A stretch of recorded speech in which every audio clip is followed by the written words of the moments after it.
high time that right now we be intentional with our mental health. We talk about the impact of protest on our mental health, and we actually hold the government accountable to even increase the financing and budgeting in mental health. So right now, please, if you're struggling with your mental health, it's okay to feel how you're feeling. It's okay to be angry, to be devastated, to have the grief and all of that. Let's feel all our emotions. They're all valid. But also there's something about communal resilience that you're going to get from this. So right now, more than ever, we need community, support one another to get through this. Thank you and have a lovely evening. Thank you very much for that contribution. At this juncture, even as we allow other members to make contributions, I need to just communicate that as the Law Society will consider having these sessions as we go forward. I want to invite the President of the Law Society of Kenya to give her closing remarks, even as we continue to have this conversation. Kindly, Faith Odhiambo, if you can hear me, I want to pass this mic to you, and then we can be able to allow the other parties to contribute. Thank you. Thank you, Manwa, for just holding fort, and Cyprian as well, and the other advocates that were in the session today. Next time, I think we'll organize to have more advocates, so we can have turns and just you share your questions, and we'll be able to respond to the issues as and when they arise. So I would say that it's indeed a turning point, and we thank you for the support and the large number that have joined the Citizens Assembly. It's quite clear that we are more awakened towards knowing and understanding our rights. And most importantly, we hope to have these kind of discourses going forward, that we understand the question of the public debt, we understand the process of choosing the commissioners, and the kind of accountability and transparency that we want to see during these processes, and any proposed changes to the laws and bills that LSK has constantly been doing. We are recently submitting our memorandum of proposed changes on some of the land laws. And so I think we'd be able to host more of this, and particularly this kind of dialogue in the Citizens Assembly with regards to some of the emerging issues that are happening in the state of the nation. So today we have had significant impact on what's happening as a nation. We've seen the address, the resignation by the Inspector General of Police. We have seen the statement by the Director of Public Prosecutions with regards to the bodies that were found, the women's bodies that were found today morning, and his outro that the same ought to be investigated as soon as possible, and also the communication by the Director of the DCI, Director Mr. Men, with regards to the unearthing of the bodies and the action they're going to take. And so we join issue with the same, and we will ensure that we are watching closely with the other partners in the civil society. And please share information, because any information that you share can help us also raise our voice strongly with regards to certain revelations that are coming up. And let's be vigilant as citizens, because we have a responsibility. I liked something that one of the members in today's assembly said, that we vote out people from representing us and we fail to vote in good leaders that will represent us. Remember that because you've chosen a leader doesn't mean you've been voted out from raising your voice. You've been voted out from being a vigilant citizen, that you've been voted out from exercising your constitutional rights, then your right to be heard and to be properly represented by your member of parliament, to hold them accountable. It's high time we take up what Manwa says, the right to your member of parliament. Let those complaints be written down, that by the next, and we have a tracking system, the next time they're coming back to us asking for votes, we have evidence, and we can remind our fellow constituents that this is why we do not want this leader, this is why we want this leader. And I think it's high time they did representation rather than administration. They should focus on serving us as members of parliament, and we should remove that CDF fund, which was declared unconstitutional, and as well as the NGAF fund, which is not regulated, and we cannot even hold account our women representative how they use that money, because there's no regulations or directions in how women reps use that money. And it's high time even in Nairobi we ask our women rep, how is she using our money? She collects quite a lot of money, but do we feel the impact of that amount of money? She's seen people have been injured, people have suffered during this protests. I've not seen what tangible amount of money she has actually set aside and said this she has contributed to the protesters to help in those who have been hurt, or to even help some of the questions that we have been fighting as a nation or raising concerns with regards. Let our leaders do their role, let them represent us. That money should go into the rightful places to help uplift healthcare, education, amongst other things that we have raised today. So I thank you for joining the space, and we can commit that we'll host other spaces, and we'll pick topical areas, and from there we pick resolutions of way forward. Thank you. Thank you, Madam President, for those submissions. I think it's very important for all the individuals who have participated in this forum to appreciate the fact that we will have continuous spaces to discuss the issues that we have raised since morning through the Citizen Assembly. At this juncture, I will allow Cyprian to take over, because I think at the end of the day, there are members and individuals whose views we have not actually considered in terms of allowing them to participate. If you can allow me, Madam President, we can release you from this forum, and then ask Cyprian to take over in terms of the interventions that will be made. And as the President of the Law Society has indicated, we'll continue to have these events as and when it's necessary, including tomorrow. So I appreciate the participation of a majority of the members and the views that have been considered. We have a majority of our members participating in this process since morning.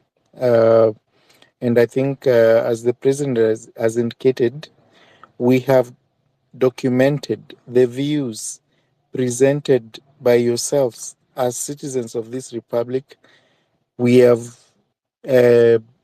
gone to court to challenge anything that's extra constitutional, and we'll continue to do that as and when the same happens. We are currently focused on what has happened in Nairobi, on the bodies that have been discovered, and I think the President of the Law Society will issue a statement in due course as to what action we'll take on those issues. Thank you very much. We appreciate you. We appreciate the participation of all of you and the views, and we'll consider them even as we make decisions to hold our officials and the people in public office accountable. I appreciate. Thank you. Okay, thank you, Mr. Manwa. I think it's been a very fruitful discussion. It's been very enlightening and very encouraging, because the insights were very powerful, and I think we've listened to some very resonant narratives from various contributors. So we appreciate the feedback. Of course, constructive feedback is key to the growth and the progress of any movement. So we will keep having such conversations, like you've said. So I don't think I have much to say, really, or anything to add, because it was more of a forum for the legal questions and getting the perspective from you, the legal experts. So unless the speakers that did not get a chance, maybe now they can, I don't know, can get something from them, maybe final reflections and messages, maybe that maybe if you had something to say, because I think we've digested enough of the legal jargon, so I think everyone has grasped something. We've gotten some very actionable ideas from the discussion. So we must sustain the momentum of the movement, and we must ensure that conversations like these we can be had, and efforts must persist even beyond this assembly. So when it's time to show up to the streets, we show up to the streets. When it's time to participate in these assemblies, when it's time to engage the local community, try and educate them. Civic education, very important for the movement to succeed. So I will allow the rest of the speakers who didn't get a chance to maybe air their views today. Again, I understand we have so much to get off our chests. And so the floor is yours. Then again, I insist, remember, just like maybe mention where you're joining the space from so that we get to understand how far the movement is spreading geographically, what's happening in your area. Yeah, so I will pass on the mic to the next speaker.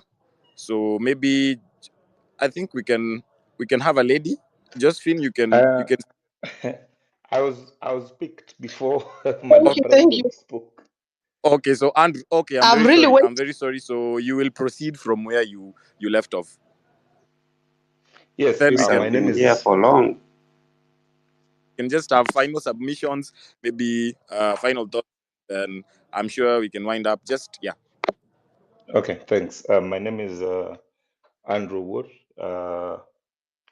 I'm speaking from Nairobi. So there are two issues I wanted to talk about, but I also wanted to react on something that a speaker said in relation to bringing back the death penalty. And what I was going to say in short is sometimes you might be sharpening a knife to cut something and it ends up cutting you. So these are laws that are regressive and can be used against you at some point, which probably would give us more trouble. I think generally from all the discussions that have happened since I joined this space, we seem to be putting the parliament to task. And it seems like the weak link for us now is parliament because of their lack of independence. But if you do a root cause analysis, you'll find that at the end of the day, it is corruption. And this time it is corruption because think about it. These MPs need to, when they are campaigning, you hear them throwing figures, 150 million, 200 million, 800 million for their campaigns. And this is money that goes to us, the voters. You can imagine someone who earns 1 million a month, that's 12 million a year. So for 5 years, that's 60 million. So someone spending 150 million and above, it means that there is somewhere that they're expecting to recoup that money. And how else do you think they will recoup the money? They will get into bed with the executive. And that is where they'll stop representing the people. So as we continue trying to clamor for change in all ways, the biggest change that needs to happen is for us, the voters. Why do we insist that an MP has to spend money so that they can become an MP? Is it possible that we can change how we approach campaigns?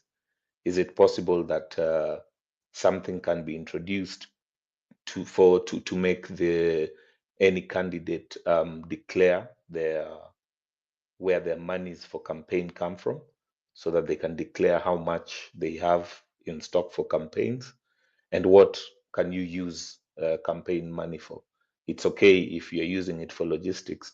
It's not okay if you put people on a line and you're giving them cash. And I notice this happens mostly in Western Kenya constituencies. I do not know if it happens in others. I think I've also seen in Nairobi. So it is something that we need to actually start thinking about. How do we deal with voter?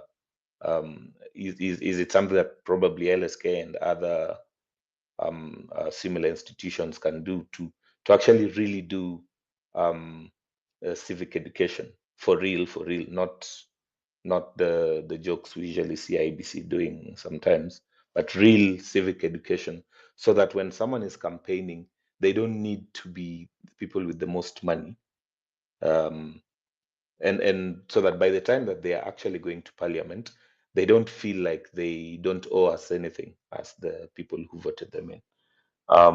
Yeah, I think for now that's just what I was going to comment. And thanks. I think this was really good.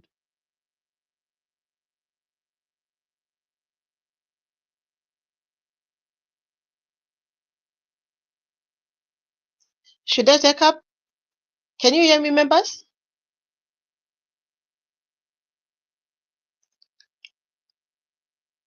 Can you hear me? Yes. Thank you, thank you. My name is Josephine Indinda. I'm speaking from Mombasa. I am a counselor psychologist. I want to appreciate what my colleague, Madam Queen, have just said, and we really want to Yeah, take so this opportunity. we can proceed to the next speaker. Josephine, I see your speaker is on. Yeah, can you hear me? Cyprian, can you hear me?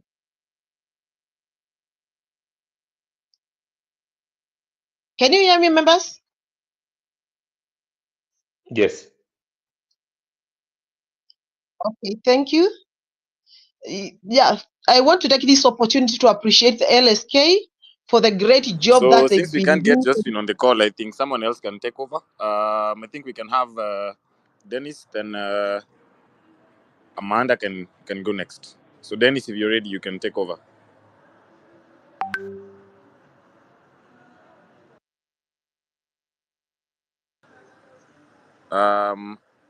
Sir, are you on the call? Guys, can you hear me? Is it that you cannot hear me, Mr. Cyprian? The speakers confirm if Josephine you is can hear speaking. me. Then We if can you're hear you. ready, Yes, Cyprian, can you hear me? yeah, if you're ready, just Justin, shoot. we can If you're hear ready, you. just yeah. So we'll allow Thank you. Amanda because she's not spoken before. Then you can follow.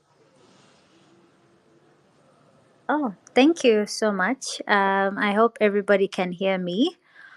I would like to first congratulate the LSK and other professional bodies for coming together, and the fact that Kenyans are uniting under one cause, not only because we are pained individually, but even collectively, and fighting together for our generations to come.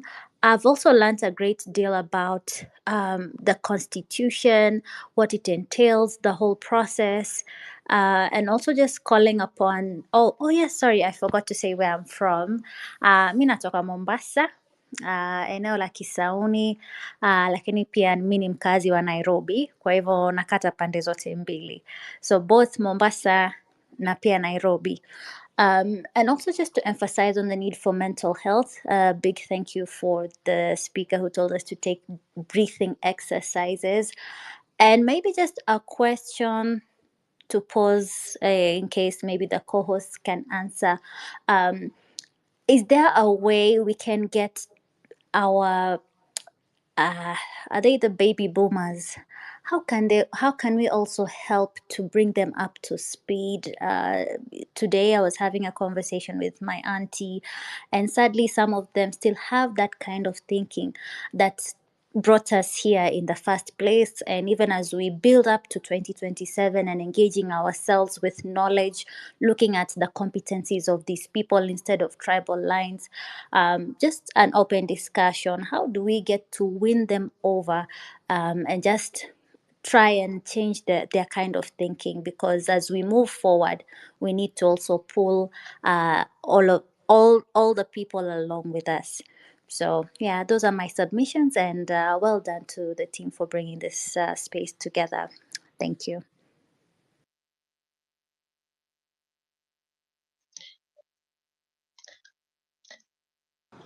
Okay, Okay, thank thank you. I you, hope you Amanda. can hear me, So I members. think we can have another speaker. So if Dennis, you're ready, you can shoot your question or your views so that we can proceed.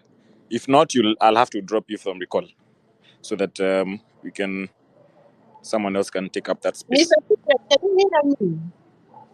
It was my Okay, I turn don't and I think we never have spoke. Dennis on the call. So next in line, you can kindly proceed. This Josephine, can you hear me? The speakers.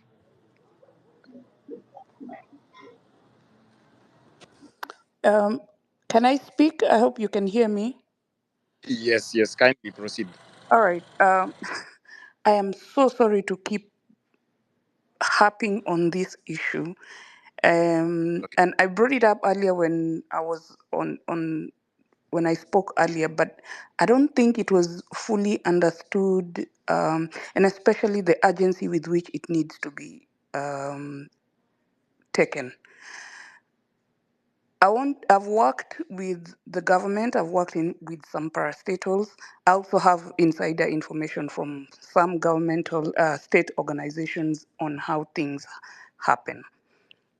What people do not know is that sometimes corrupt deals are done. For example, I'll give an example. Let's say at Kengen. That's just an example. I'm not saying it's Kengen.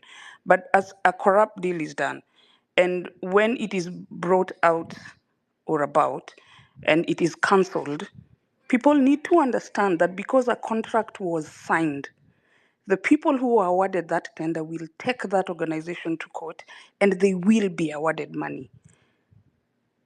This has happened. I personally have actual information that this has happened in some particular state organizations. I can give an example of KEBS, where corrupt deals were being awarded, and when it was brought to the board level and those deals were cancelled, the people who were awarded the tenders moved to court and they were awarded billions of shillings, Kenyan people's money. They were awarded for no work. They were awarded interest and all that, and still a new tender had to be issued out to another company to do the same work that had been that had been contracted to corrupt in a corrupt way. And that's why I'm saying, even as we are planning what we are going to do, the way you plan things is you have short-term goals, which are immediate things that need to be handled. You have mid-term goals and you have long-term goals. My biggest issue right now is the ministries that have been vacated by the CSs. We know, some of us, again, not me personally, maybe one or two things I know, but I know there are people here who are listening here who know of corrupt deals that have already happened or corrupt deals that are in the pipeline that are waiting to be executed. And that's why I'm saying that's money that is going to be lost. We are already crying that we don't have money. There is something we can do right now to stop the deals that have been put in place that might happen and drain people of more taxpayers' money. I understand the lawyer who spoke earlier said that the Auditor General carries out audits every year, but the auditor is doing retrospective auditing. She's going back to see what was done in the year. What by the time the auditor is catching these things, they have already happened. We have a chance right now to step in and assess things and see what is in place that has the potential to drain Kenyans of money that can be stopped now before it happens. And that's why I'm saying, as a short term, urgent um, uh, target or something that we can do urgently right now, is there a way we can request that we review all contracts, all tenders that have been allocated by the ministries, any deals that have been put in place, what process was taken for those deals to be awarded before they were awarded, and any that is pending, to be awarded in the next couple of months, so that we stop it. There is no point of us coming to look at the Auditor General's information next year and learn that this is something we could have stopped today. Eli, sorry. I have a dog here that is, I'm really sorry about that. But I hope I'm making sense. The Auditor General will give us retrogress things that happened in the past. What can we do right now to stop things from happening right now before the new the new cabinet secretaries come in and say, I found it had already happened. When I stopped it, we were hit by lawsuits and we still had to pay out anyway.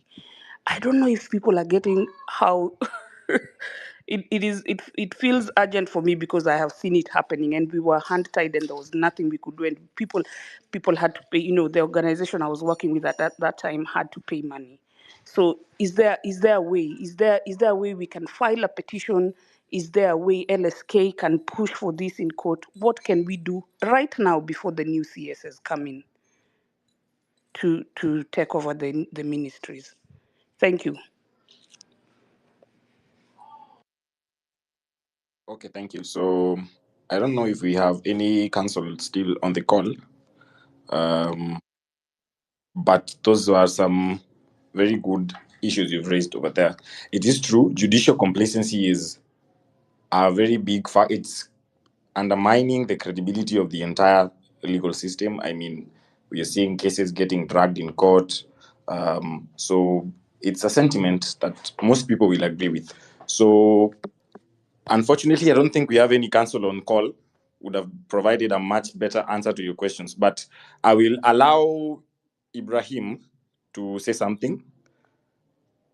Can you hear Then me we now? can pick up from there. I see Josephine, you're ready. We tried to get you on the call earlier. Are you? Yeah, But they did speak. Can I we speak couldn't. now?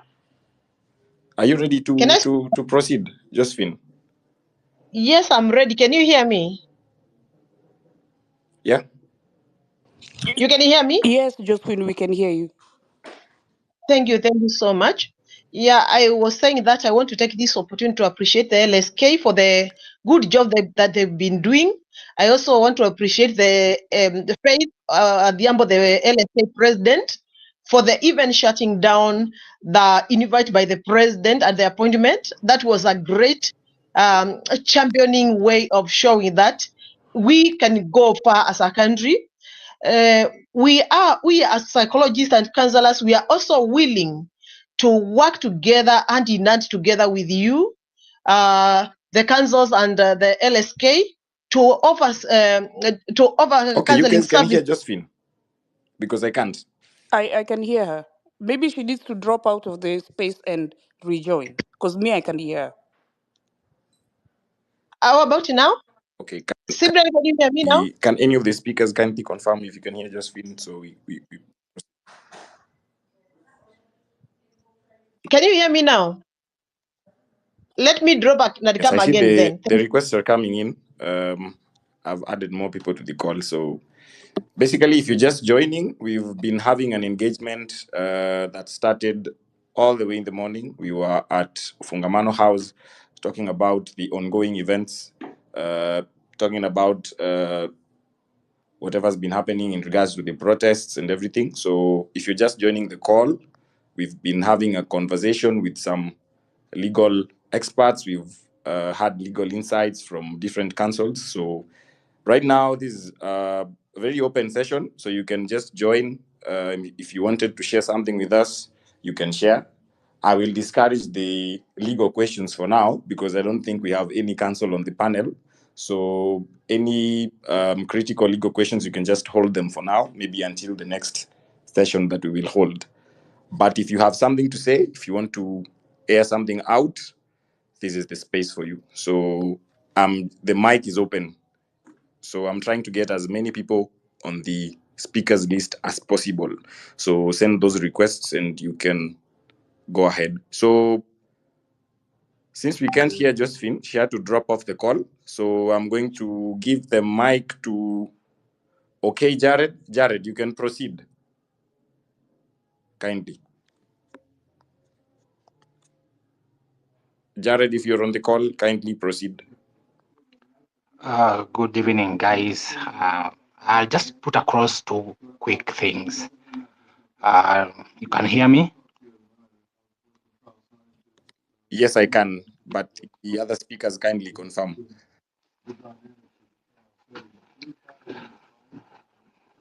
So we have institutions in this country which are charged with certain roles And I will particularly address the EACC, led by the bishop. Seemingly, the EACC is not taking advantage of the going-ons at this point in time to really show that they are also around.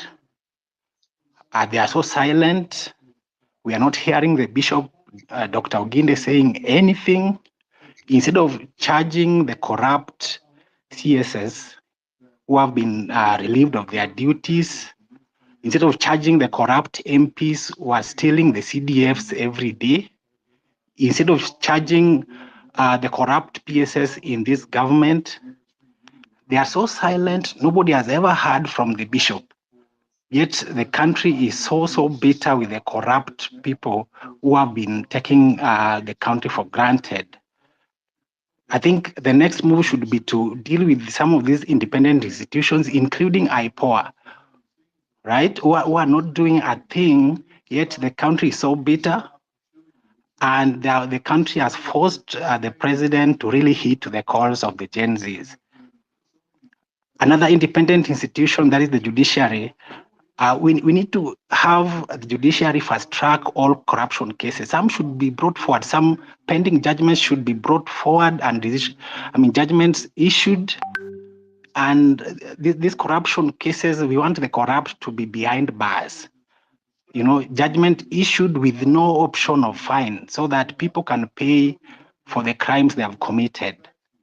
I think it's high time that all the independent institutions of the country take really seriously their roles so that we move the country forward. The president is taking a lot of time to resign, and I believe Tuesday should mark the end of the presidency. I don't want to speak much, and I'll hand over back the microphone. Thank you. Okay, thank you, sir. Morris, you had something to say? Kindly proceed.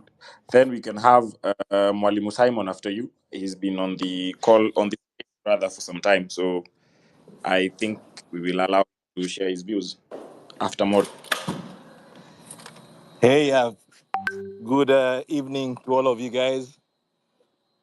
For me, I just want to say I'm not in Kenya, but I just want to congratulate and to appreciate everything that you guys are doing to bring this government to put this government in check. What we have seen so far has been excellent. It has been very courageous, and I'm gonna urge you to continue on the same trajectory until we accomplish the mission. We need to continue with the civic education so that people understand their rights and know how to respond whenever they're being put in a position where they cannot even live a good life, yet they're paying taxes and they're being asked to pay more. So I just wanted to say that. I'm in between meetings, so I'm going to jump off after this. And I just wanted to say that. Thanks, guys. Much appreciated. Can you guys hear me? Yes, we can. Yes, we can. Thank you. Thanks. Thank you, Morris. So, yes, we can now have Simon. Kindly, Simon Gishuki, you can take over and give us your views if you're on the call. Are you on the broadcast, sir? Okay, I don't think he's on the broadcast. So I will just pass on to the new speakers.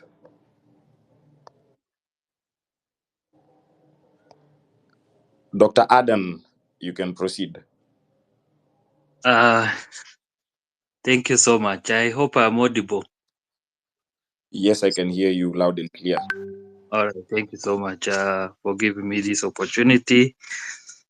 I would like to mention a few things. Right now, the work LSK and Faith, the team are doing is great. I like the job, and we should continue with the same. I would like to mention about the independence of arms of government. So remember the way Zakayo captured all the arms of government. and he's controlling parliament and judiciary from state house. I think that should end. We should fight for that one. The other thing is about systems not working. Any system, healthcare, transport, any, you can mention any. And a very important thing I should mention is about CBC.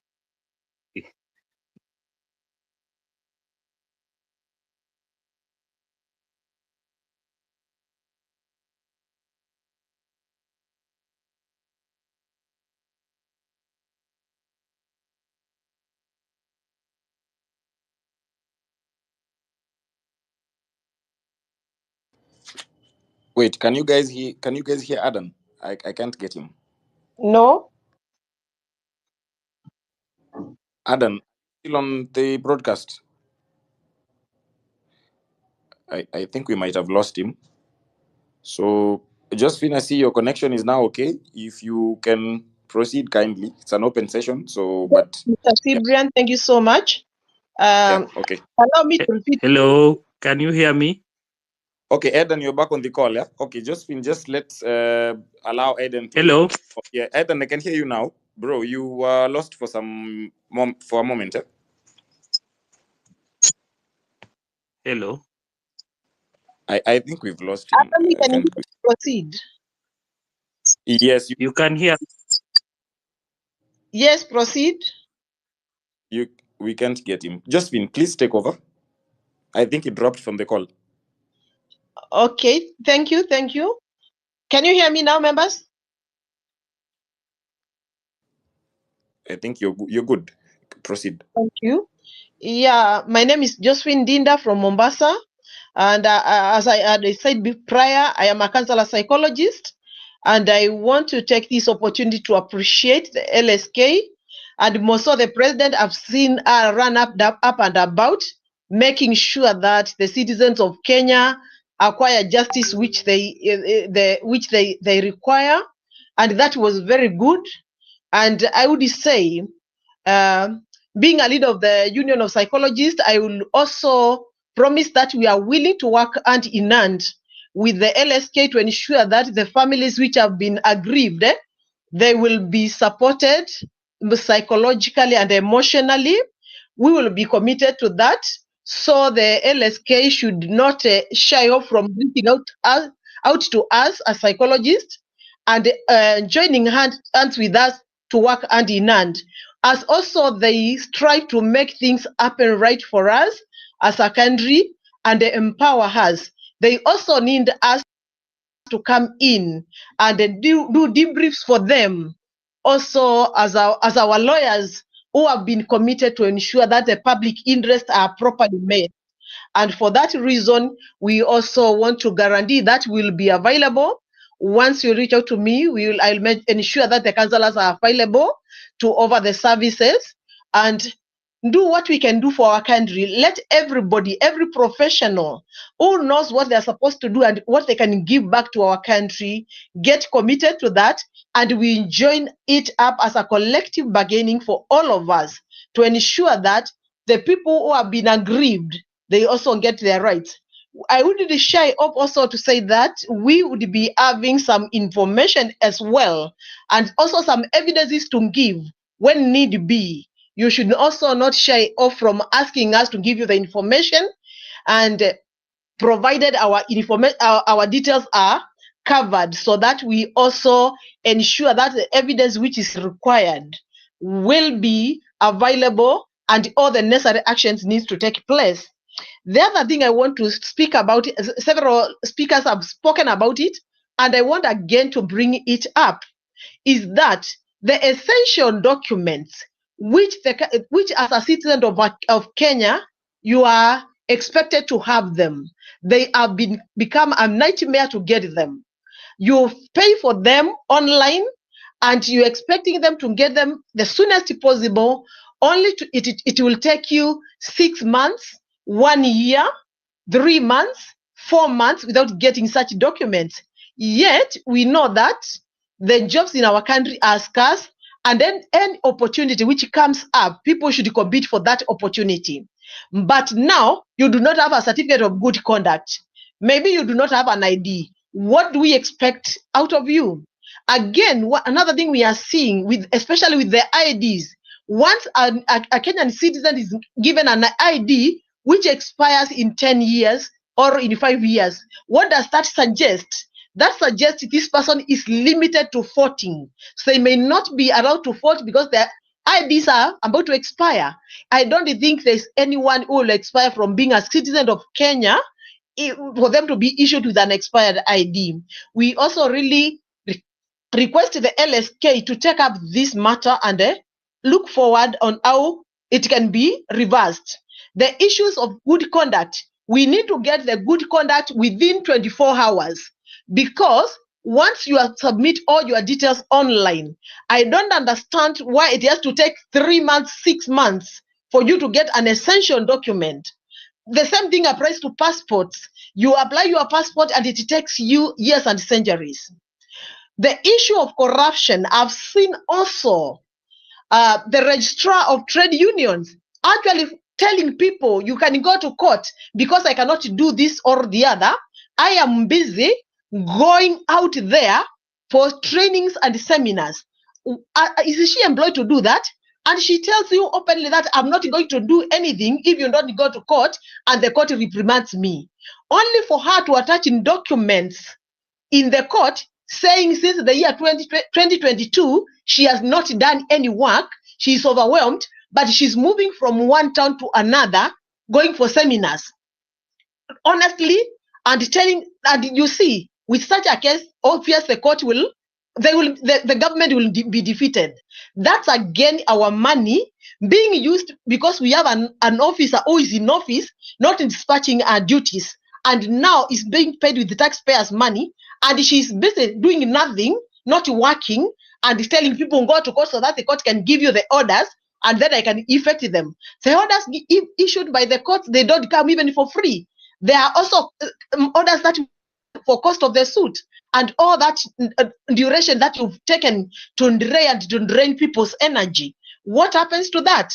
All this is our money, which is being misused by an officer who is being paid with taxpayers' money.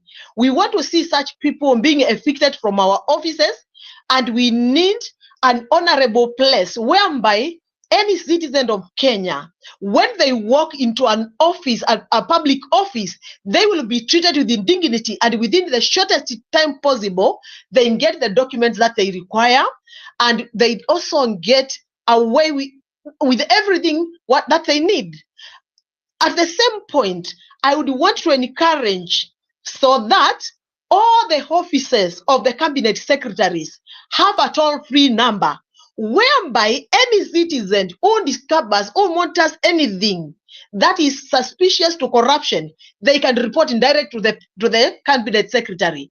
The same thing I would advise also the office of the president to establish at least 2 toll-free numbers whereby he should be given an update of what the Kenyans have said during the day, what challenges are happening in the country.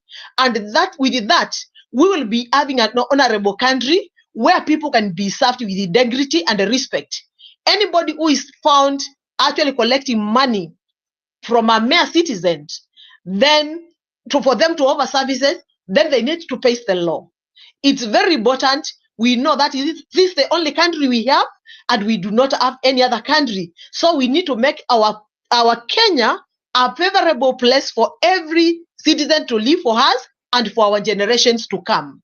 So let's take in consideration that we also want to see a situation whereby when tenders are being dispatched, they are not being dispatched to one similar company. We need to see how many companies have won these tenders and what was the merit and who have received these tenders.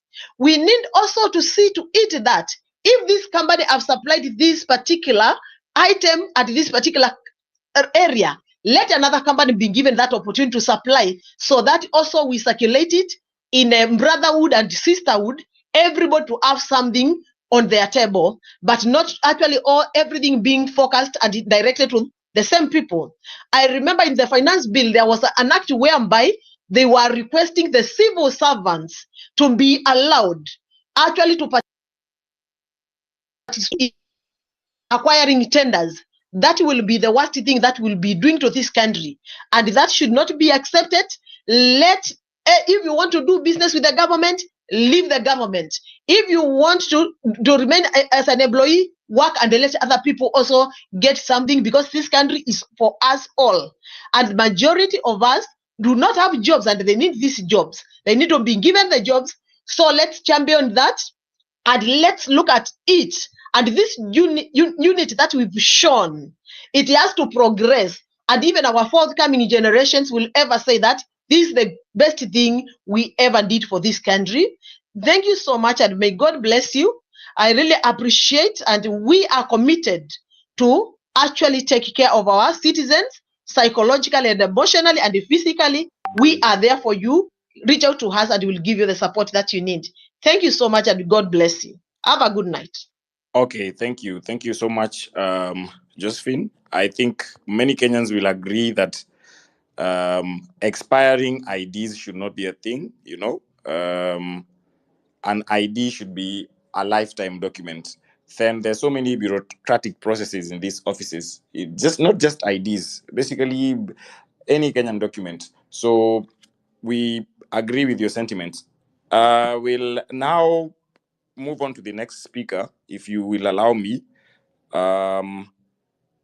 We can have, I think Winnie has been on the call for a while. Then we can have Dr. Steve Buire, who just joined us on the space, can share his remarks. I still cannot get Mwalimu Simon to get on the call, so I will just have to drop him from the speakers panel, so someone else can pick up and occupy that space. So, Winnie, if you can proceed kindly. Asante, naitwa Winfred. Nikifikiri ni jambo nilikuwa nataka kuongelea ni kuhusu hizo ID. Nilipoteza kitambulisho changu, nimereplace, imemaliza mwezi na sijapata bado. Sasa hayo mambo tena unalipia pesa, kitambulisho kinapotea unalipia, tena kina expire unalipia. Hilo ndo jambo lilikuwa lanikera. Nashukuru ameliongelelea, nashukuru. Usiku mwema nyote. Haya, asante Winnie, nawe pia. So, Dr. Steve, you can proceed kindly, if you are on the broadcast, sir.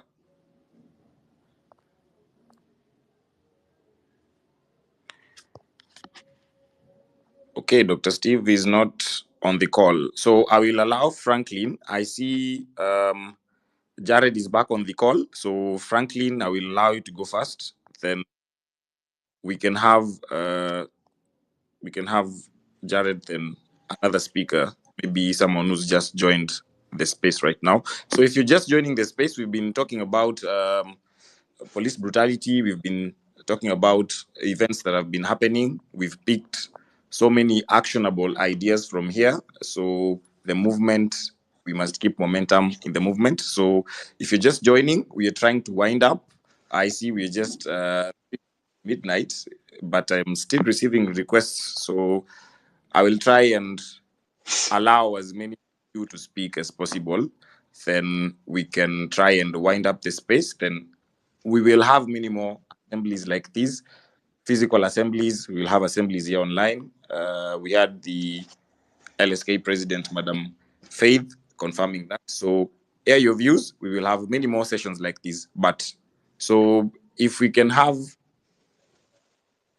Franklin kindly proceed. Hello, Cyprian, forgive me. How are you? Cyprian, are you good? I'm very good, Franklin, sir. You can kindly proceed. Okay, my name is Franklin Iteba. Okay. I'm from Kisii. Okay. So my nice. question is that nilikuwa nauliza hivi kama MP my area MP hakuna kazi yenye ametufanyia yoyote, alafu ukiangalia neighboring constituencies like Kitutu Masaba which is next to my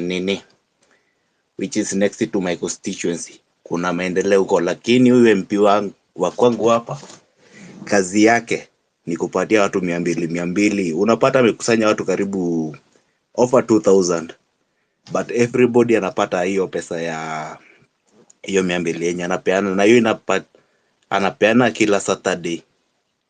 Mi nilikuwa nasema hivi, hii pesa ya CDF si toleo yake, juu tunateseka huku bure. Hello? Yes, Franklin, we can hear you. Tunasikia maoni yako, Franklin. Tulikuwa Which we tunaomba already... tu hiyo pesa ya CDF itolewe kabisa, itakuwa inafanya kazi ingine huko.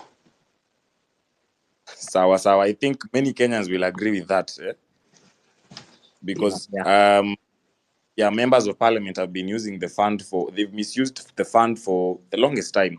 So maybe if we had councils on the panel, they would have given a recap on. We've had discussions today on unasema you're a member of parliament.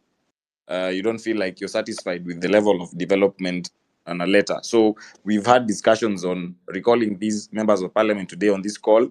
I will not give a recap because the legal experts kind of explained it very deeply, but this space will be recorded, and other spaces here we've been recording them. So maybe if you get the time, you can just go back and hear some of the insights that the various wakilis gave us on the call. But I agree with you.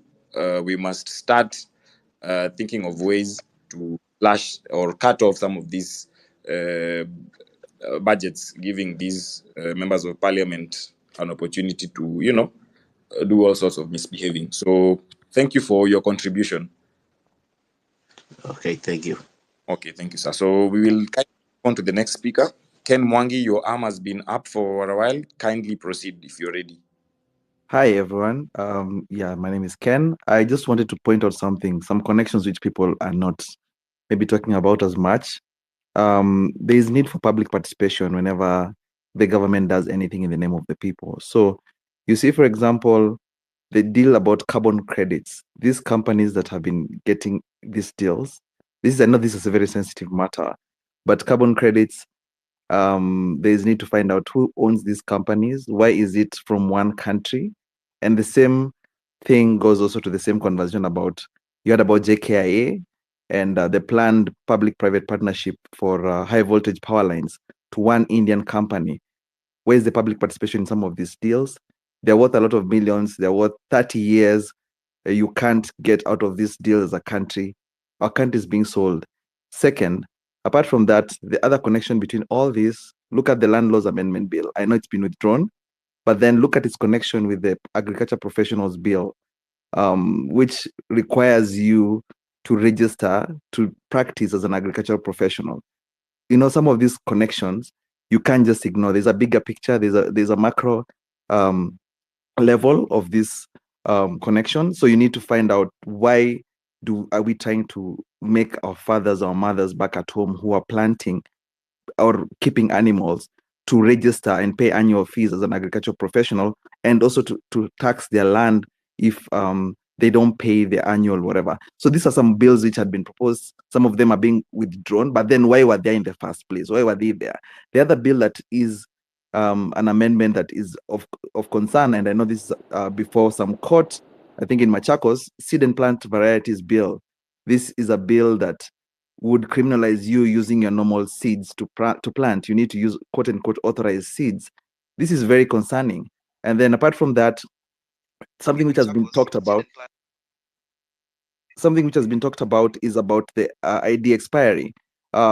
If we've read history, Kipande system, it used to expire. You had to keep renewing. You had to pay annual whatever and whatever periodic fees to renew your Kipande. We are back to colonialism. The other thing, heart tax, still back to colonialism. So some of these things are interconnected, and we need just to zoom out and ask ourselves, why were these proposals there? Even if, yes, they're being withdrawn, why were they there in the first place? Are these in the right interest of Kenyans? We fought for independence, about land, about Kipande system, about some of these things. You sit down with our grandfathers, these are the stories that they told us. But then now we are here, we are having the same form of proposals that were there during the time of colonialism, in another form of language. So this is very concerning. Maybe an action item to the legal people in the call. We need to do a lot of access to information requests, finding out some of these companies that are in PPPs. How long are those contracts? 30 years, 50 years, 100 years? Kenyans, what are they getting out of this? Thank you. Okay, thank you very much for your remarks. So I think someone's mic is on. I'm trying to mute them. Michael, are you ready to speak? Your mic appears to be on. Michael, can you hear me? Can you guys hear him? No. Okay, Michael, we can't hear you. Kindly try fix your mic. So, Hello? Daniel, you've been on the call for a minute, so I'll kindly allow you to proceed. Then Ken Mwangi, if you're ready, please, you let us know. Or you spoke. Okay. Thank you very much, Cyprian and Faith, for organizing this Citizens Assembly. I think this is really good, and I do appreciate the work that you're doing, and also for giving me a chance to speak in this space. Now, first of all, I think before I even continue, again, just passing my condolences to the people who've lost their lives in this fight. A life shouldn't be lost in a fight where people are just asking for what is rightfully theirs and for asking the government to do the right thing. Most importantly, I think, and Faith, now that you're here, if you're listening, I've been saying this for quite a while now in any space that I've spoken, and the whole idea is, for many years since 1963, if you read our history, the only people who are recognized in terms of fighting for freedom, fighting for the rights of Kenyans, are just a few names which were prominent, the likes of Tom Mboya, the likes of Ouko, who were killed by previous regimes. But other people, so many of them are never remembered. They are, in most cases, we tend to just forget them.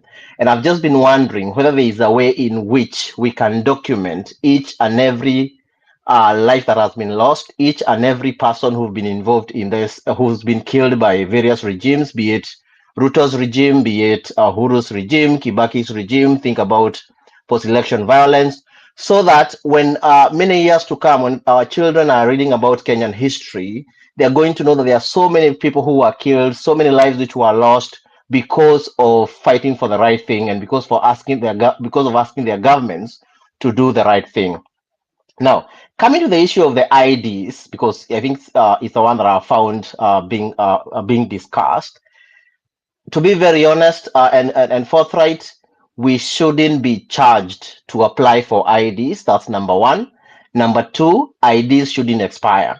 But what I've realized, because I like to look at trends and work with numbers as a numbers person, is the very fact that when it comes to Uhuruto government, the approach they used to steal a lot of money was through borrowing. So they would borrow. We had lots of corruption-driven borrowing, and the money was put in corruption-driven projects. Now, given that Ruto and Gachagua have been saying, okay, we are paying debts and so far and so on and so forth, what happens is now, because we don't have so much money for them to steal, they've been creating new avenues to steal our money. And that is why they've just been increasing taxes left, right, and center. And anything that can be charged, anything that citizens can be asked to pay for, they are putting a price to it. When I was applying for my ID back in around 2009, 2010, no one asked me for a single shilling. In fact, I remember the people from people who are dealing with IEDs at the district and location level came to our high school.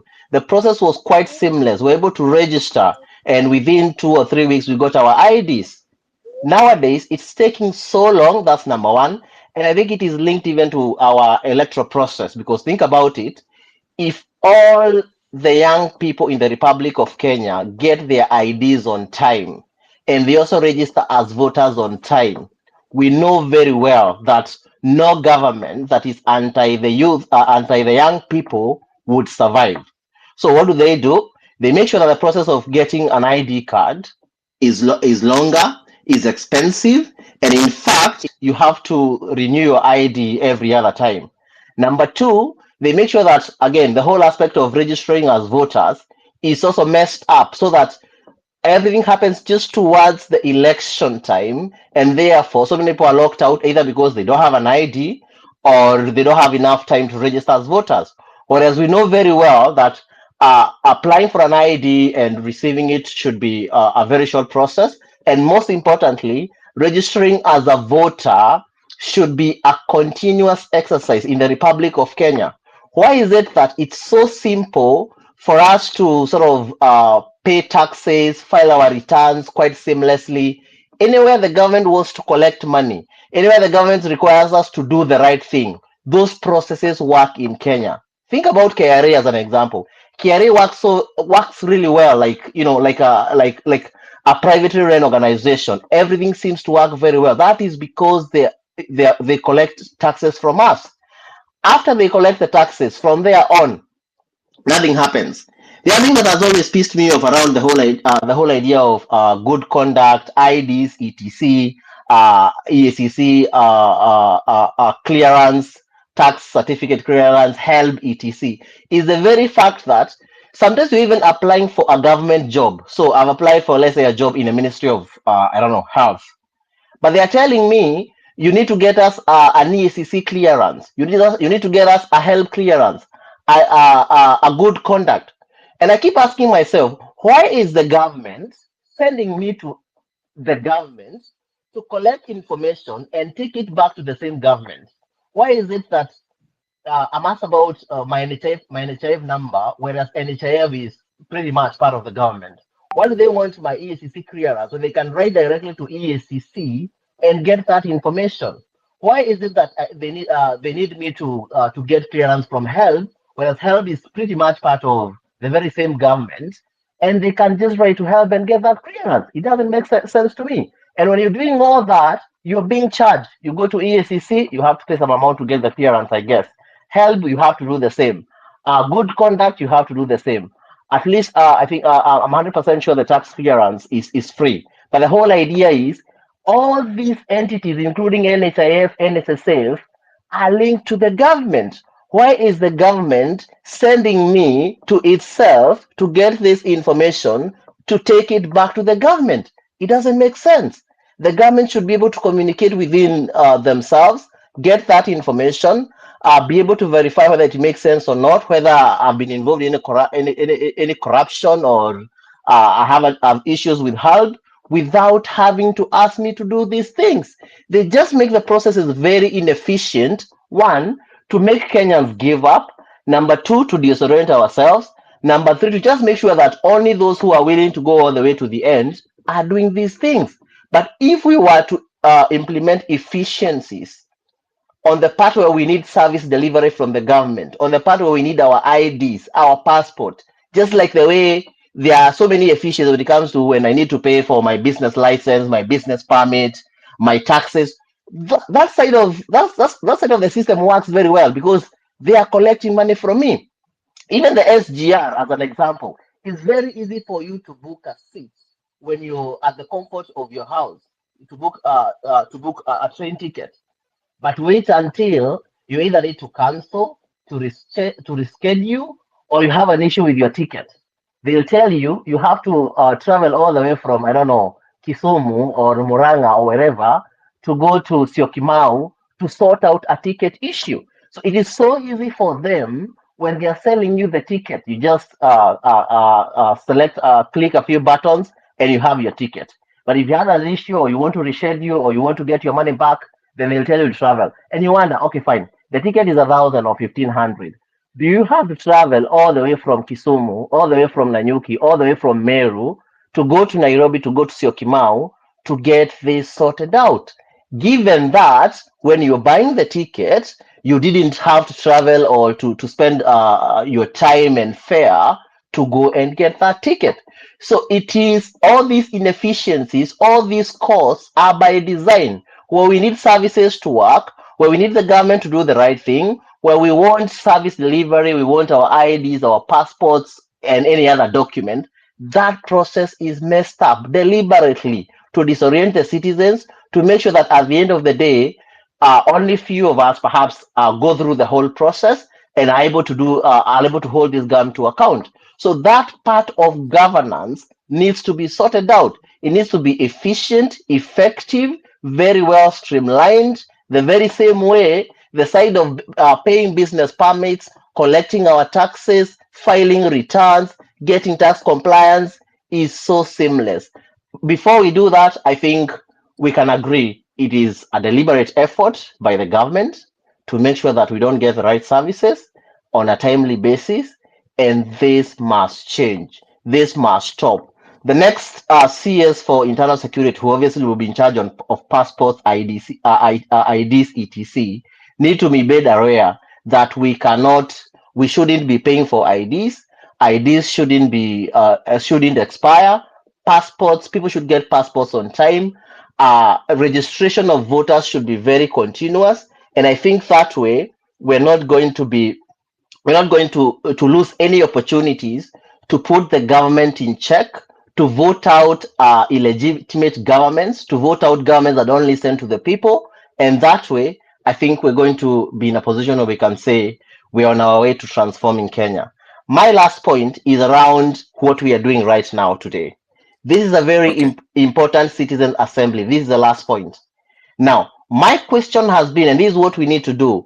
We need to have similar conversations because this is happening at pretty much a national level, or even international level, if you want to say that. We need to have similar conversations at county level so that people can hold their county governments to account. We need similar conversations at constituency level, at ward level, so that we can get the right MCAs, the right members of parliament, senators, governors, etc., and pretty much sort of like devolving this whole citizen assembly to make sure similar things are happening within other units of governance, like constituencies, like counties, wards, so that all the way from the MCA to presidency, we sort out the mess that we are in. And I just have to say that so far what has been done is incredible. I've received really good feedback from my colleagues. Right now I'm based in London, and I've received very good feedback from my colleagues who've never stepped in Africa. We were having a conversation about conservatives versus Labour versus the taxes in the UK. They were like, look at what Kenya is doing. They are doing an incredible job. They're showing the world how leaders should be held to account, how taxes should be managed, how people should reject taxes that are punitive.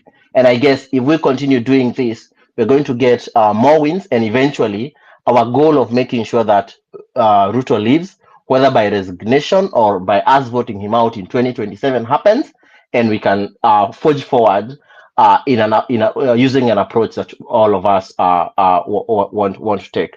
Thank you very much for the time and the opportunity. Highly appreciate. Let's keep the conversation going. Thank you.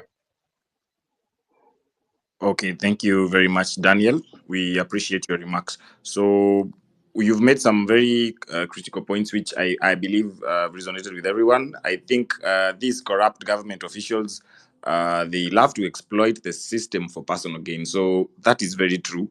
And the document process across agencies should be streamlined because, like you mentioned, there's no need to keep sending you to one agency to the other, and you're incurring costs and wasting a lot of time every time you have to replace a document or get a document, and you're paying for it. Still very inefficient. So thank you for your remarks. So I'll allow the next speaker to kindly proceed. Mohammed, you are next on the call, so I will allow you to proceed because you. Yes, Nyakundi, if you can hear me, thanks for giving me this chance. Yes, you can Hope proceed. you. Yeah, so I'm a comrade in Maseno University, and I have 2 points to put here. So about corruption and tribalism, those are the two things that have been finishing us as a nation. And with this revolution that we have started, hii ya Gen Z, niko sure tutaimaliza. Like kutoka huku vijijini kwenye tuko, our parents ni watu wenye wameishi na corruption. They are victims of corruption. Ilikuwa imefika ile design hati mimi venye nimesoma hivi, by the time na graduate najua nikipata hiyo kazi nipate hiyo kazi kubwa, I'm going there na nitaiba hiyo pesa hadi mimi venye wengine wanaiba.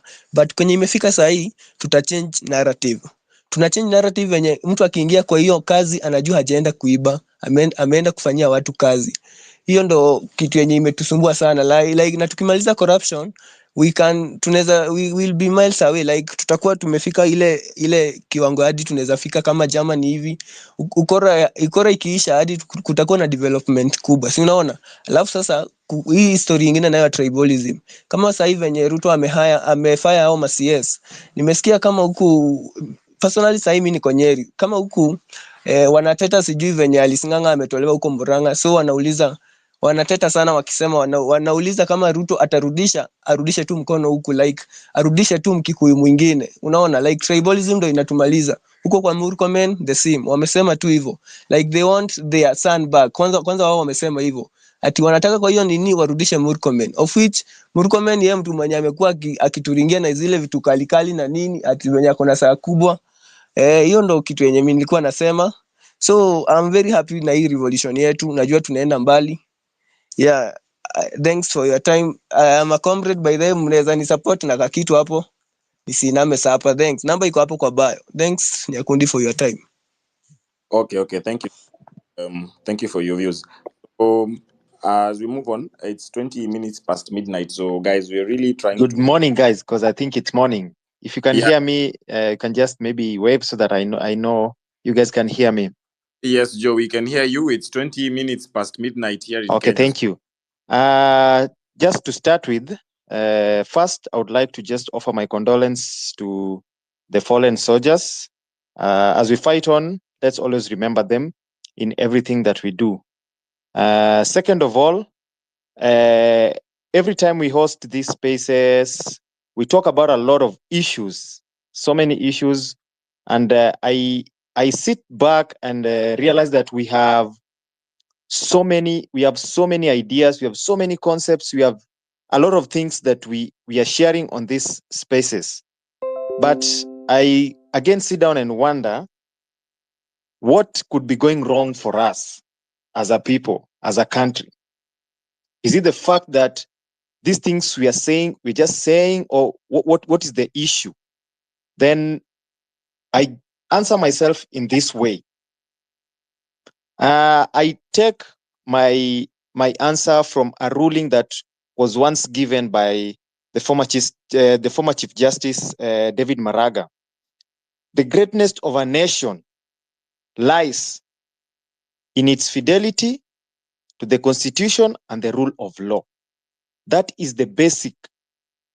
I think when we sort out that, when we ensure that the people who hold public offices adhere to the rule of law, because they are the ones in the public offices. I'll tell you what, when it comes to a common mwananchi, the rule of law always applies to them harshly. But when it comes to people holding public offices, the rule of law never applies to them the same way it applies to the other people. Why? Is the first narrative that I think we are supposed to remove from ourselves as Kenyans is addressing elected leaders or public officials as honorables. I think we need to remove that from our head, because when we address them as honorables and people of very, very, very high importance and high caliber or high social status among us, they take an advantage of that and take the common mwananchi as common, typically. And that's why sometimes we are referred to as common mwananchi. We are not common mwananchi. From today, we are not common mwananchi. We are mwananchi. All of us are mwananchi. We need to ensure that the first thing, before anything else, we adhere to the rule of law. Our constitution is one of the best. If our constitution is followed, we will not be having issues whereby laws are passed or bills are passed and are declared unconstitutional. We will not have such issues. We just have a people who are just a very small group of people who are dictating everything we do, and they recycle themselves into power. And moving forward, I think the time is now for the young people. Don't be afraid. Start taking up the mantle. This is your time. Form whatever political outfits you want to form. Don't be afraid to go for those elective posts and change whatever you want to change. Some of these changes, we cannot make them by shouting, by going to the streets. We can only make some of this change by being part of that group of people who make decisions. So I ask young people today, start thinking about the future and the leadership of this country. Don't be afraid. Don't think you are young. Let us change the narrative. One of the narratives, one of the things that I talked about in one of these spaces one time, and I was told, as young people, we also have ambition as leaders, but the one problem that we have is finances and all those kind of things. Guys, let us change the narrative. Let us show these people that people can go into those elective processes without having to spend a lot of money, just by telling Kenyans what you want to do and everything. Finally, let me touch on one thing about the recent events that have happened in terms of the firing of the cabinet and all those kind of things. That is all bullshit, according to me. That is just pure bullshit. The president nominated these guys, sent them to the parliament. He had faith in them. He's the one who put them there. I can't celebrate when he fires all of them. I would not celebrate. He's the one who put them there. He put incompetent people there. I can't celebrate. And in fact, the president confirms our first move of Occupy Parliament. He confirms to us that Parliament also failed. And therefore, the next move should be the Parliament that confirmed that those people were fit to hold office should be disbanded. We don't have faith in the Parliament. And therefore, once the Parliament is disbanded, the president should as well resign. He has confirmed so many things to the world, not only Kenyans. He has confirmed that, number one, he gave incompetent people jobs to do. He pushed bills that were oppressive. We rejected everything, and everything we rejected, he has come back to agree that they are not right. That the people were right and he was not right.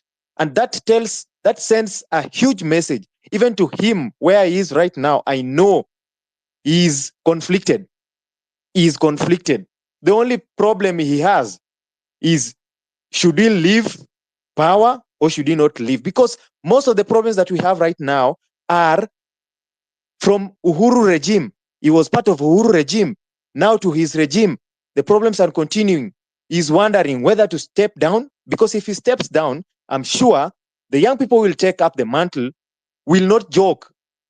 We will prosecute these people to the bottom. We will prosecute all of them. And we need to ensure that even the CSS who have been sent packing, they need to be prosecuted for any corruption that was in their ministries. They need to be prosecuted. If you use that as an example to all the leaders who will be coming in future, will always listen to us. Therefore, we need to always go with one voice. And I encourage you, lastly, as I finish, I encourage all of you, on Tuesday, 16th, we are back to the streets. We must shout, we must inject, and we must ensure everything we demand is given to us. Thank you very much for the opportunity. Good night, guys. Are you guys there? Okay, we are here, bro. Thank you very much. Yes, kindly, as we wind up, I'm going. All right, as we wind up, thank you, Cyprian, and also thank you, Faith. I really appreciate you, the role that you people have been playing. Cyprian, we have seen you, not only just tweeting, but we also seen you on the street, which is such a good thing. For Faith, I don't know what to tell you. You've just done a wonderful job to try to make sure the young people arrested. The justice was served. So my point is, my name is Ibrahim Meso. I work with the CBO in Mukuru kwa Ruben. That's where, just next to Mukuru kwa Njenga, where the number of bodies were being retrieved. So there I'll just not take a lot of time. I just wanted to say there's so many challenges that people from such background go through, and I think one of the reasons that made somebody like me to go into the streets, because of the level of lack of empathy from the administration that we have at the moment. In this, in this organization normally work with children. We work with also women, and especially during the COVID, we used to distribute sanitary towels around. And if you go to Mukuru, I tell you, you'll see the kind of life these people live. Poor drainages, you feel like you're not even in Nairobi. These people, some of them have not even stepped into CBD. Like it's so terrible, and I think it is just time. It's just a moment that we as a country we just need to wake up and know the kind of things. Like I think these leaders. First of all, the thing that made me so angry is like somebody will just think of trying to come up with a policy that will, try to add some, like increase taxes on sanitary. We don't matter. It doesn't matter whether it is imported or locally. We just want it to be cheaper, accessible, and and affordable as well. So I think also some of the things, apart from also working as a volunteer in this CBO, I'm also a businessman, and one of the theory that I've come, to conclude for this, me and any other business person I've interacted with, you see, this bottom up ideology is actually wrong from the beginning, because I think William Ruto got this narrative from let's say United States, where Biden used to constantly say that he wanted to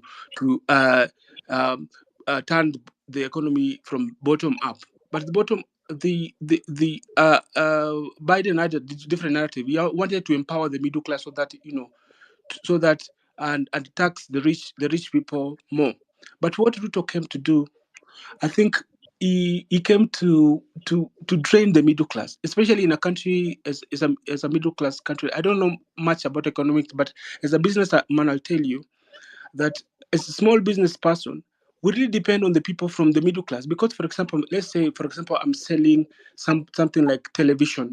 I sell television, for example, and then you go to the middle class people, you tax them, you put housing levy, you tax their vehicle, you reduce disposable income from their end.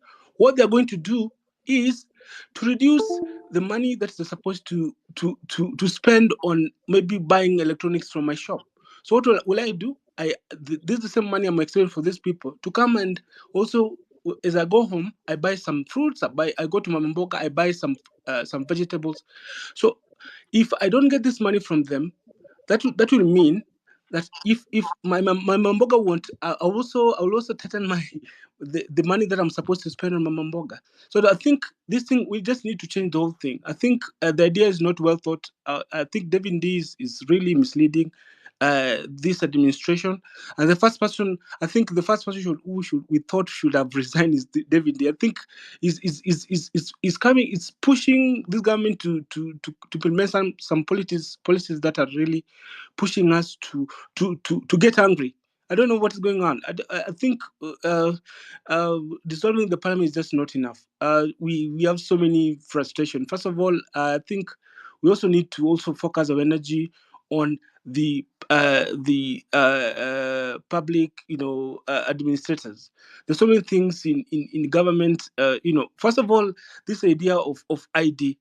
So if for example you want people to be charged to get ID, that means you have denied us an opportunity especially I'm talking to about, I'm representing the people, for example, who I normally interact with on a daily basis. For example, the people in slum areas. These people don't have money, so that means if you take this, if you deny them from, if you request them to pay to get ID, that means you're also denying them the opportunity to be able to vote. You see, if someone gets lost IDs, I think some things are not are not in order in this country, and that's why I think we'll still keep on pressing, and that means in this coming Tuesday, I'll also be there just to in solidarity with the people, so that we can push this government and push everything. The system, it's a systemic issue. We just need to push the system to be able to listen to us and come up with policies that are in line with the needs and the desire and the vision that we have as a country. So, in conclusion, Cyprian, I just need to say that as a young person, I feel this system is really, stealing away our youthfulness. You see, these are our productive and also reproductive years. So that, for example, let me say I'm a 30-year-old person. I'm not yet married because the economy is not really allowing me to do that. So what I need to do is I just need to go to the street to show them that, you see, things are not right, and we are not. I'm not willing to wait any longer, because time is going. I'm also growing older, so very soon I won't be able to work. I won't have the same energy. So we can't wait any longer. We can't wait to as our leader continues stealing our monies and doing all sort of things. We can't wait. It's supposed to be now, and firing the CS is just one thing. We need more. We just need every. In fact, we need all corners, all sectors. If this thing this direction, we're just pointing it to the executive. After we are done with the executive, we are going to also direct this energy to our parliamentarians, down to our governors, also down to even our MCAs. We are not leaving them. We're not leaving any stone unturned. After this, we're also turning this energy to also the judiciary.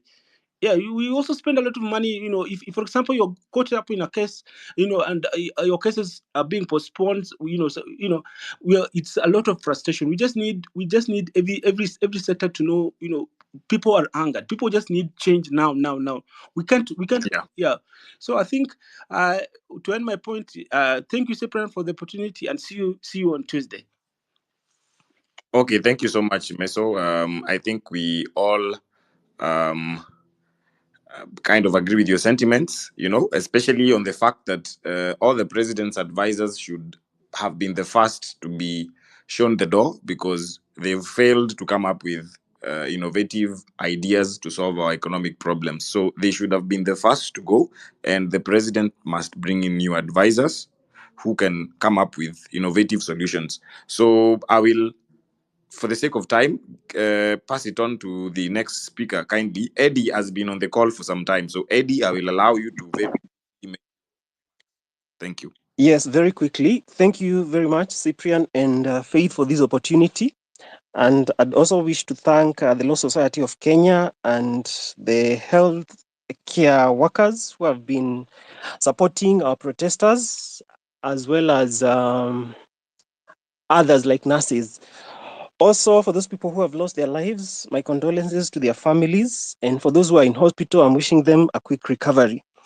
I think for me, I'd like to re-echo some of the sentiments that had been shared by Simon Boro earlier regarding the governance structure of our country. I think it's a high time we started entertaining the idea of having a referendum to change this structure, because I think these seats are too many. And I was looking at an article which was written last year on the Business Daily in August, which was indicating that the government wage bill has shot to around 1.17 trillion. 1.17 trillion with such an economy, it does not commensurate to the productivity of the economy, neither does it match up to the quality of governance that you are getting from all these elective positions. So in my opinion, I think we need to, and of course, the Law Society of Kenya can play a part in this, on how we can trim down all these elective positions, both in ministries. I don't think we need more than 10 to 14 ministries, to be quite honest. We need to consolidate some of these parastatals because we cannot see what they do really. I don't understand why we have two houses. We don't need a Senate. We can make do with the parliament.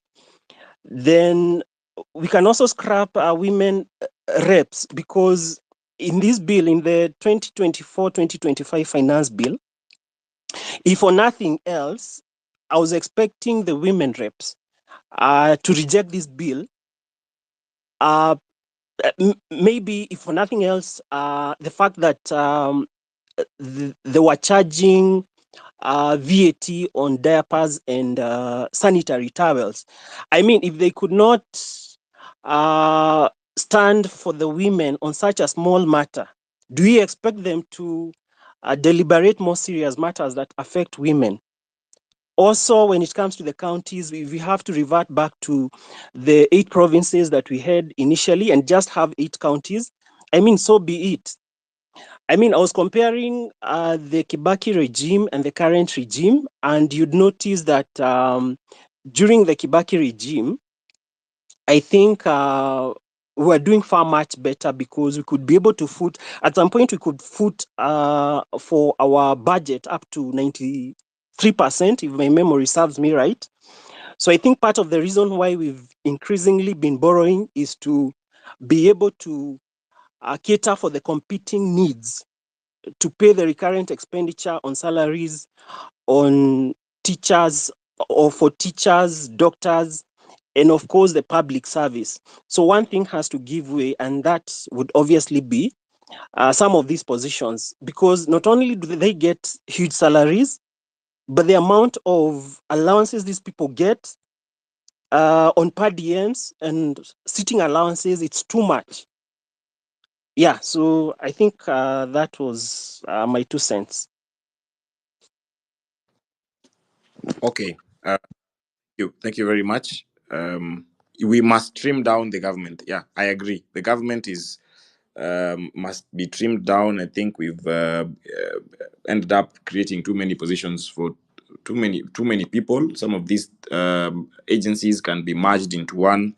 Some of those parastatals should be completely get rid of. So those are very accurate remarks. So I will pass on the mic to the next speaker as we again wind up. Guys, I'll try to end this space by 1 a.m. so we can at least all go get some rest, because the movement must go on.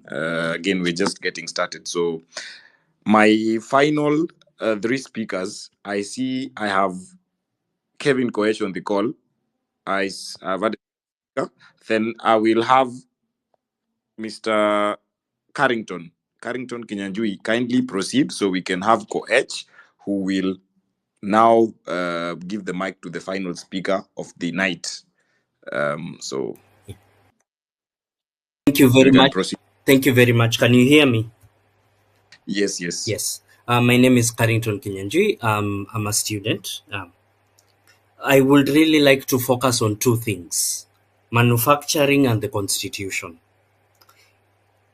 There is a poverty of imagination in our leadership.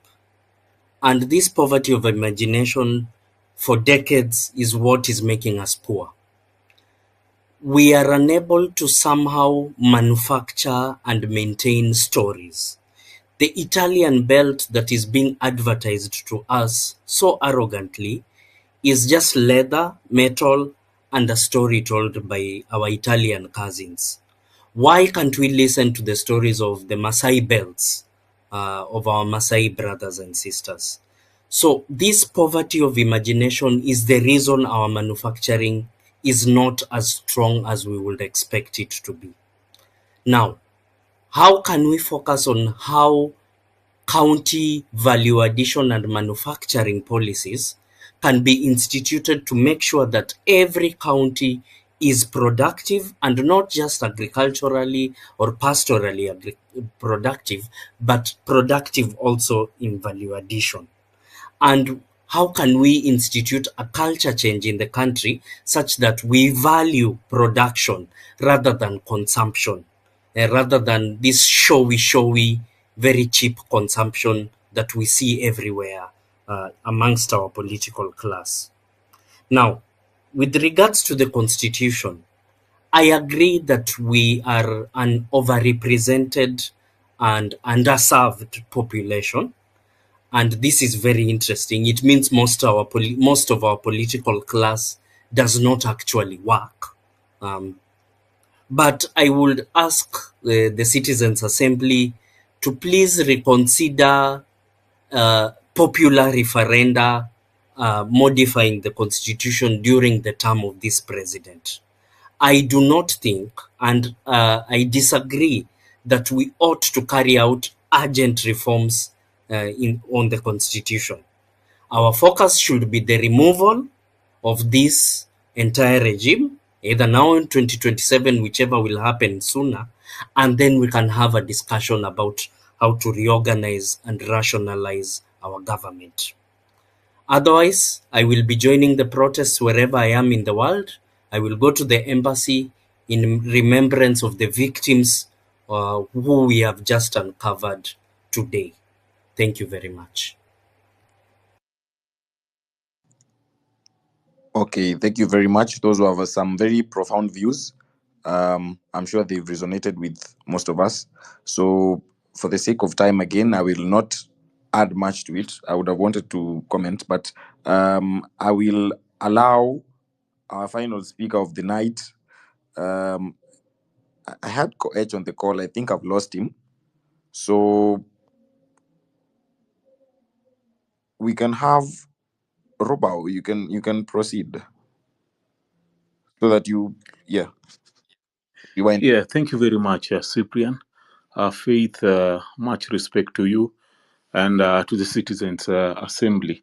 And I'll keep it short. Good morning, ladies and gentlemen. I'll keep it very short because of the time, and I know people are very tired after a long day full of intrigues.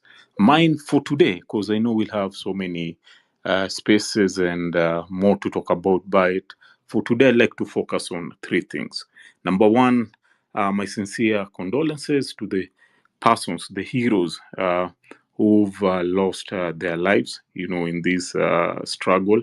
And we stand together with their families and we toast to them because what they did, they paid the ultimate price, for whatever that is happening now and the changes that are coming.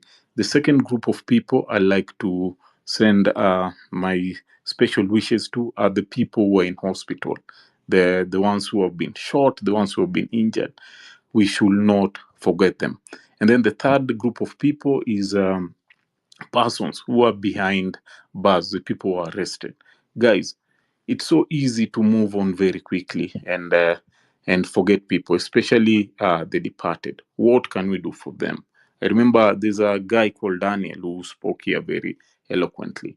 And to me, if we do not have a memorial for them, we will forget about them. We forget about our family members who have passed on, forget about superstars, we forget about different heroes who have passed on. And we always taught and told about Mau Mau and people like Tom Mboya who left before. And we see monuments, in respect of the sacrifices that they made. What can we do for our brothers and sisters who have lost their lives? I think now that the president is listening to us, the protesters, I participated in 2 of the protests. And I believe that the president is listening and is making changes wherever he can. I'll bet they're coming in slowly, but they're coming.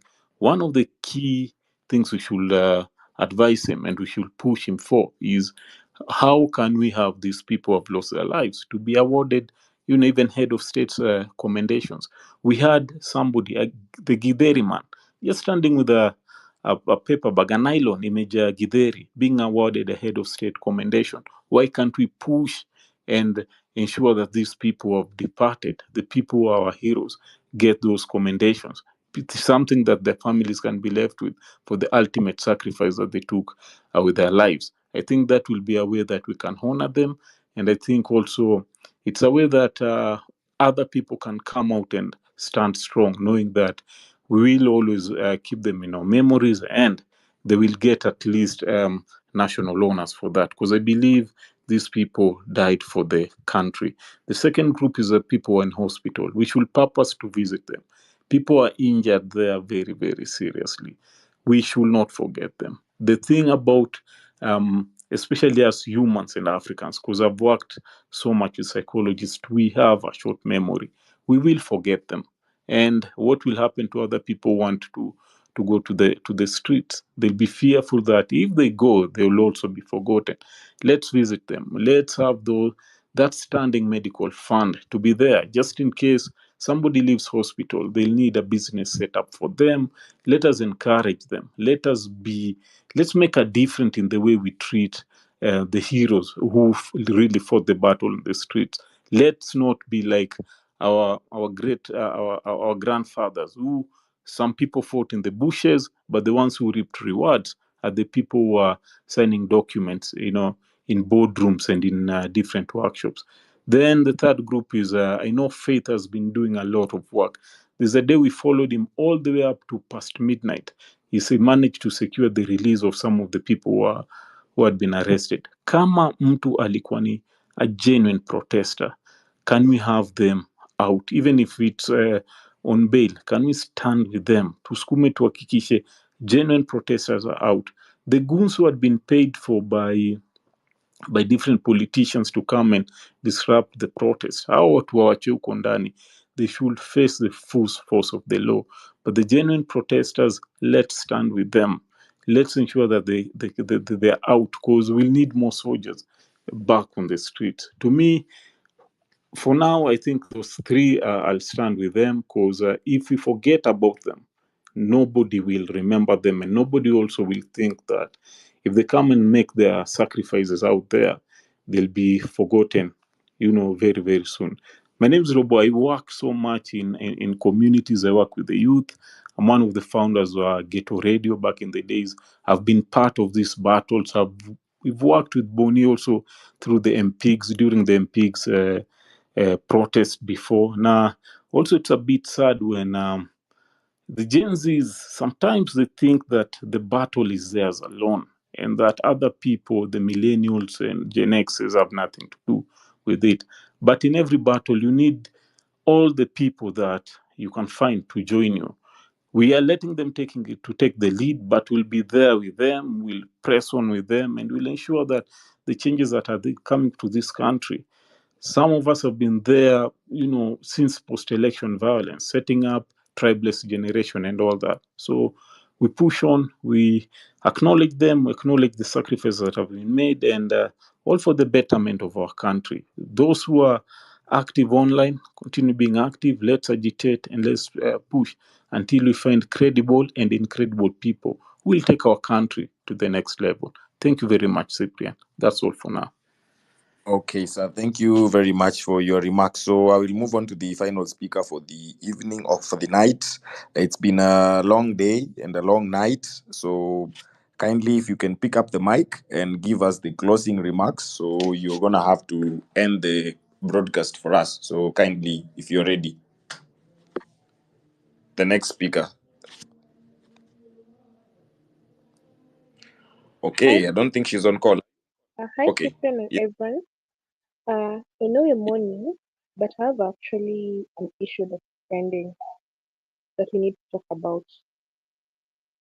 So we've been seeing actually the students joining campus, and then the parents are struggling. As per now, students are really paying quite, I think it's a lot of money, because if you see the students joining campus for different faculties, they're really paying like double or triple amount of money we used to pay back in the days. If we actually could figure out that one, about the education sector, unapata like campus kama Egerton ama Kenyatta University or JKUAT at the moment, the students are paying like 250 G to do medicine, and it's actually sponsored by the government. So I don't know the money that was allocated in Endawa. I really don't know. I think we should actually think about that and then actually do a space and talk about that. Parents are really struggling. To be honest, they are. For parent like amesomesha mtoto hadi form 4, mtoto amechukuliwa kama self-sponsored, and then you find out that the parent has to sell the land to again kusomesha mtoto mwenye amekuwa sponsored na government to pay 250% doesn't make sense. To be honest, I'm just speaking. I wanted like actually to figure out that one, and then maybe we can have a space and talk about the education sector. They must come out clear and tell us where did the money go? Wanafanyia nini hizo pesa? Parents can't struggle wafikisha form 4, they pass the exams, they get an A, then they are paying actually 550 G for a self-sponsored school. That is something to talk about, to be honest. That was only my point, because I know we are mourning, but I actually needed to say that so that we can actually proceed from there.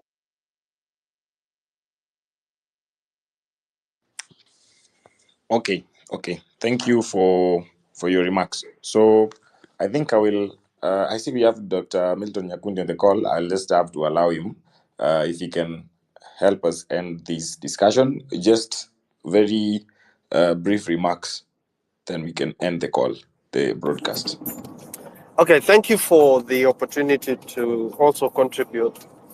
I think I would speak to three issues very quickly. Number one is to acknowledge the efforts of the movement and everybody who has done their part. And I do so while also passing my condolences and respect to those that have died in the struggle. Indeed, they did not deserve to die. And like Robo has said, we need to always remember them. They must never be forgotten. And whatever efforts we will put in, we must ensure that they are never forgotten. Those are martyrs, those are freedom heroes. Their names should be etched in the history of our nation. Number two, I would wish to speak to the question of what William Ruto has attempted to do under pressure. I want to point out two things that are coming out, and it is very clear. From the actions of dissolving the cabinet yesterday and maintaining the prime CS, which is an unconstitutional position, if you look at what Ruto is doing, he's really struggling. Those of us who know William Ruto's way of doing things, what he's trying to do, he is trying to identify and deflate the movement in such a way that once he understands our operations and our ideas, then we are dealing with a very shrewd William Ruto that will stop at nothing but to fight for power. And I want to tell you something, as comrades. Yesterday, somebody called me and he was trying to read my mind and understand why we are pushing this. And he says, you know, the government, you have a president who's listening, you have a president who has done what. Generally, the message from him was, Milton, the president is throwing everybody under the bus except him. He said presidential powers, he does not control the legislature, and therefore members of the public have no reason to blame him, because when they asked him to reject the finance bill, he did that. He's saying when you asked him to, as Kenyans, when we asked him to dissolve the cabinet, he did it. So basically what he's trying to do is to say, okay, I am clean and everybody else can go hang. And this person ended with something that sent a cold chill down my spine, but renewed my resolve. He said, if you guys don't want to respect and accept that William Ruto has accepted some of their demands, then you're not going to push him out of State House. He is not willing to budge, and if you push him to go, he will go, but at the expense of the blood of your relatives, and some of them, be ready that they will die, because he's not going to let go. And that, for me, is the William Ruto that I know. He's going to fight, because the question we must ask, if he now says that he has fired the cabinet when we asked him to do it, the question you ask, who appointed them? And he didn't see anything wrong in their incompetence until the people came out to the streets and the pressure was too much. He says they were vetted by parliament and approved, and therefore the president had no choice. Then the question I ask this person is, we know that William Ruto has hijacked parliament. He has controlled parliament. He buys those MPs. They have no spine on their own. The people are saying they don't trust William Ruto, neither do they trust this parliament to vet even the new appointees. So in making my final remarks, I want to say that William Ruto has no intention of resigning himself or willingly handing back power that was delegated to him by the people.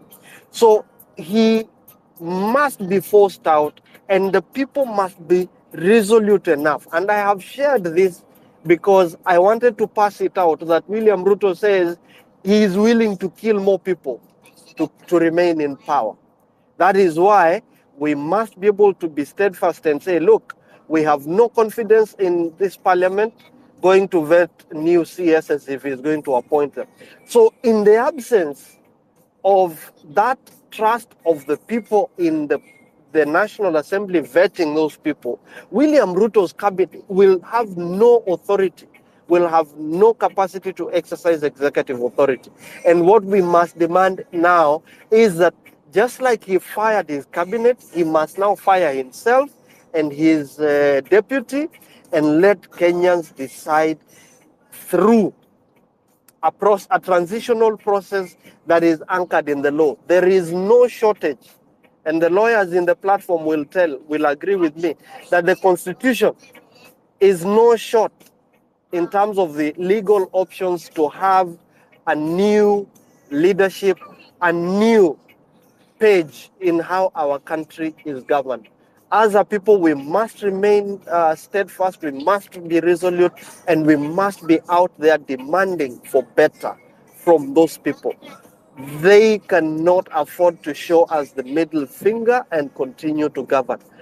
Ruto is in self-preservation mode, and politically speaking, he has kept Musalia in office because he wants to tell lawyers, it is, you see, it is the Kikuyus who are fighting me. So I want to retain one of you so that he retains power. That is why today he forces Japhet Koome to resign and appoints Alangat to become the Inspector General of Police. He is basically telling everybody else, look, I am willing to throw Rigathi under the bus. It's just that he cannot fire him. But he is now playing political chess just to hang on to power. We must stop him. And those who are practicing and the legal fraternity, please, let us have as many litigations as possible against William Ruto and all his minions. The CSs who have been fired, we need a lifestyle audit. We need to demand. There is something that we need to work on. Something in the Constitution and all our laws that is called that people can vacate public office on account of gross misconduct. That phrase, gross misconduct, I strongly believe that the president has grossly misconducted himself and he must go. But we need the courts to interpret that phrase for us. What constitutes gross misconduct so that we can invoke it and read together with Article 1 of the Constitution and Chapter 8 of the Constitution on executive authority being exercised on behalf of the people.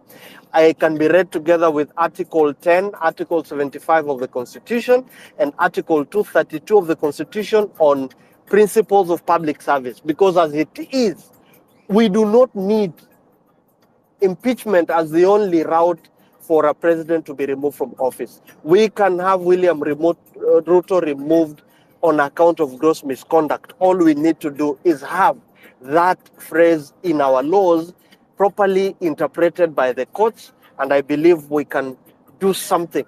It may sound academic from where many would sit, but I think it is something that we need to have addressed. Finally, there is a question of football Kenya elections. And I want to say this, I am the one who has stopped the sham elections and the charade that the FKF has been. And Nick Mwendwa and his people wanted to use an illegal process to sanitize an election and have their stooges put in there. And the reason for doing that is because of the AFCON 2027, where I am told they want to appropriate hundreds of billions into AFCON hosting so that they can eat more public money. I went to court when they sued me, and Robo is well aware of the fight that we have been doing, fighting corruption and bad governance at Kandanda House. The Football Kenya Federation and AFCON 2027 is the mega project, is the scandal they want, that William Ruto's administration wants to use to raise money for the campaign in 2027. We must be able to stop that process, and I want Faith and Cyprian and everybody else that means well, let us host a space where we can talk about the charade that the Football Kenya Federation administration has been, and how they want to use that to siphon public money in the name of hosting AFCON, so that we make sure that we push FIFA, because FIFA is siding, the cartels at FIFA are siding with Nick Mwendwa so that they can continue eating. When the Kenyan courts have found that Nick Mwendwa was properly removed from office in 2021, and therefore they are in office illegally. They have no capacity to hold to organize for fresh elections.